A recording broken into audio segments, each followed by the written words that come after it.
ఆ తర్వాత నాకు ఒక్క విషయం అర్థమైంది. నేను ఎప్పుడైతే బిజినెస్ స్టార్ట్ చేశానో ఈ పని నేర్చుకోవాల్సిన అవసరం ఉందని అర్థమైంది. సో ఒకవేళ నేర్చుకోకుండా చేస్తే ఏమవుతుంది, ఇప్పుడు ఒక వ్యక్తి పైలట్ నేర్చుకున్నాడు, నెక్స్ట్ డేనే మనం యుద్ధానికి పంపించడం అనుకోండి, అప్పుడు ఏమవుతుంది, ఆయన చచ్చిపోతాడు, ఆయనతో పాటు ఇంకా వేరే వాళ్ళకి చనిపోవడం జరుగుతుంది. సో నాకు ఒక విషయం అర్థమైంది నేర్చుకోవాలని.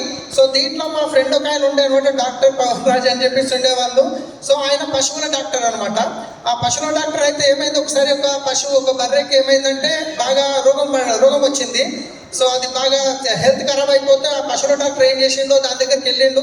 ఆ వెళ్ళిన తర్వాత దానికి పైప్ థెరపీ అనమాట, అంటే బాగా ఎక్కువ రోగం పడ్డప్పుడు తినలేని పరిస్థితులు ఏం చేయాలంటే ఆ గోళీ ఏదైతే ఉంటుందో బర్రె కడుపులోకి నోట్ల నుంచి ఒక పైపు పెట్టి ఆ పైపులో ఆ గోళీ ఒకటి 5000 mg గోళీ దాంట్లో పెట్టి ఈ డాక్టర్ దాన్ని గట్టిగా ఊదాలి, అది అప్పుడు బర్రె కడుపులోకి వెళ్ళిపోతుంది అనమాట.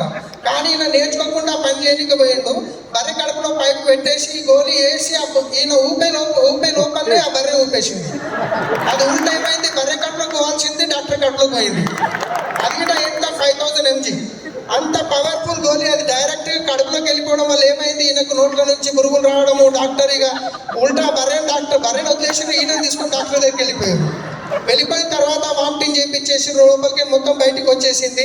సో నేర్చుకోకుండా చేస్తే ఏమవుతుంది, మన దగ్గర కూడా చాలా మంది వెస్ట్ స్టార్ట్ చేస్తారు, నేర్చుకోకుండా వెళ్తారు. ఏం చేస్తారు, మనం డౌన్లైన్కి కొత్త వ్యక్తికి గోలి కడుపులో ఏనికి పోయి ఉల్టా వేసుకొని వచ్చేస్తాం మనం.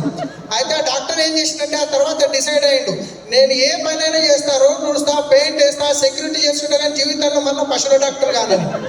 కాబట్టి నేర్చుకోవడం చాలా ఇంపార్టెంట్. మనం కూడా ప్లాన్ చెప్పడానికి పోయినప్పుడు అవతల వాళ్ళకి గోలి వేయాలి, కానీ ఉల్టా మనం వేసుకొని వస్తాం. ఆ తర్వాత అంటాడు, నేను జాబ్ అయినా చేస్తా, ఏమైనా చేస్తా, కానీ వెస్ట్ చెయ్య అంటాడు. అది నేర్చుకోవాల్సిన అవసరం ఉంది.